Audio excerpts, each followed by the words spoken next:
திமுக அரசு மகளிருக்கு வழங்கும் 1000 ரூபாய் இலவசமல்ல, அது மகளிருக்கு வழங்கும் உரிமைத் தொகை என பர்கூரில் நடந்த தேர்தல் பரப்புரையில் நடிகர் போஸ் வெங்கட் தெரிவித்துள்ளார்.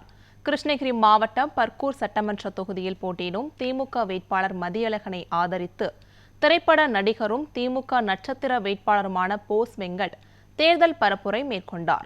அப்போது பர்கூர் தொகுதியில் உள்ள அச்சமங்கலம், கொட்டூர், ஐகுந்தம், சீனிவாசபுரம் உள்ளிட்ட 20க்கும் மேற்பட்ட கிராமங்களில் அவர் பரப்புரை மேற்கொண்டார். அப்போது பேசிய போஸ் வெங்கட், கொரோனா காலகட்டத்தில் உலகத்தில் உள்ள அமெரிக்கா, லண்டன் உள்ளிட்ட நாடுகளிலும் ஒவ்வொரு குடும்பத்திற்கும் நிவாரணத் தொகை வழங்கப்பட்டது. அதேபோல் தமிழ்நாட்டிலும் கோவிட் நிதியாக ஒரு குடும்பத்திற்கு 4000 ரூபாய் தமிழக முதல்வர் வழங்கினார். அதேபோல் மகளிருக்கு மிகப்பெரிய திட்டமான மகளிர் உரிமைத் தொகை திட்டம் திமுக அரசால் வழங்கப்பட்டது. இந்த தொகையை இலவசம் என எதிர்க்கட்சியை சார்ந்த பலரும் கிண்டல் செய்கின்றனர். இந்த தொகை இலவசமல்ல, இது மகளிருக்கான முதல்வர் வழங்கும் உரிமை தொகை என பெருமிதம் தெரிவித்தார்.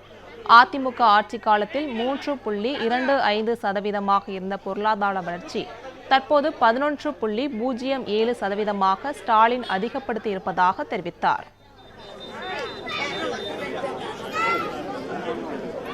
எங்க